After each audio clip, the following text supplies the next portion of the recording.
Joined now by Shae Naka after a huge 3-0 win in game number 4. And Shae, you talk about that first period. It seemed that you guys were all over Penticton. I'm not sure if it was more what you guys were doing to frustrate them, or they might have had an off period. But you really were able to come out with a great ferocity and be able to go to the net hard in that first.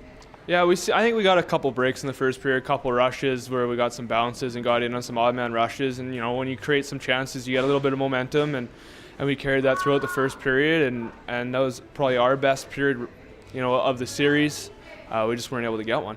I talked after the first period. I thought the turning point in that opening frame might have been Reed Gunville and Jared Marino's chance in front of the net. They did such a good job, I thought, tonight throughout the game. But in that first period, the ability to drive the net, Gunville and Jared trying to whack the loose puck home, neither of them found it. But I thought that really fired up your entire bench when they got off the ice and really pushed you guys forward. Yeah, I think it makes everyone on your team better when your fourth line comes out and has a shift like that, And they had another shift that was pretty good down low too. And when your fourth line's able to control some territory for, at a time like that too, early in a game, control some territory, give us a little momentum, that gets everyone else fired up. Those guys get, maybe a little bit of limited ice time. So when they have real good shifts, it gets everyone fired up.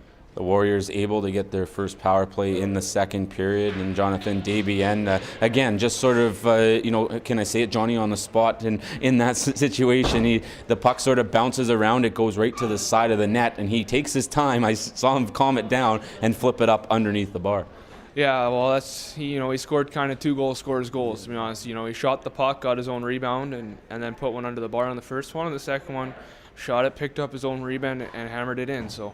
those are 2 goal scorers' goals, and we were able to capitalize on the power play. Your power play goes 2 for 3, but you almost can't even count the third one. You guys sit behind your net for most of it, trying to run out the clock as it's a late penalty. But talk about the way special teams, again, was the story. Your penalty kill was amazing for, basically a third straight night. Yeah, I don't know if we can say enough about our PK in the last 3 games. There's, real big hats off to those guys. Blocked a ton of shots tonight, I thought, on our PK. Goaltender made saves when he had to, and we were able to kill him off. It's never easy to keep them off the board. Even when you kill it almost perfect, they still get scoring chances. So it's real tough to kill against them. We probably got a little lucky to be as successful as we have the last 3 games. But, hats off to those guys. They're blocking a ton of shots. They're selling out to keep them off the board. 2 days off, Game 5 Friday in Penticton, a building that obviously the start of the series didn't go so well, but you guys seem to have made some adjustments. What is the mindset, besides rest, here in the next couple of days to get ready for Game 5? Well, I think it's just real important that we come back. Tomorrow, we'll do a little bit, but especially Thursday, we come back and get back to work. It's only halfway there, and they still have the advantage. They have 2 games at home, and we only have 1 left. So if they win their home games, they win the series. So I think, we've turned the tide a little bit, but we got to get back to work here and do what we can, give ourselves a chance to win the series. Thanks, Shae. Thanks, Kyle. Joined now by Jake Harrison after a big win in game number 4. And Jake, talk about this one here tonight. It seemed that your team made some adjustments and they were able to shut down Penticton and able to create a lot more offense here in this hockey game.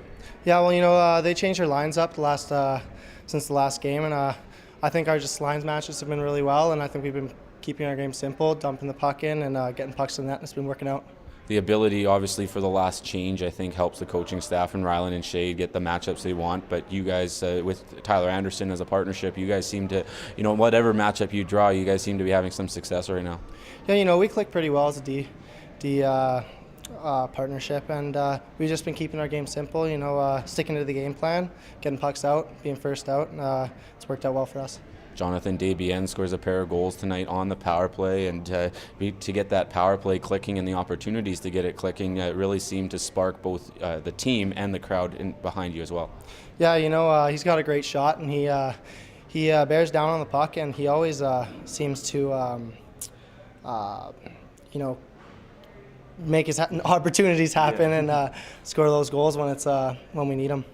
When you look forward to game number 5 in Penticton, obviously a tough place to play. It was a tough place to play early on. What do you look for, trying to keep it simple and just trying to make sure that you guys are able to contain whoever you end up having to face? Hey, just keep playing as we have, and keep trying to match those lines, because that first line's pretty good, and I think we've been pretty well against them. Just keep playing like we have, and we'll be good. Thanks, Jake. Good luck on Friday. Thanks a lot.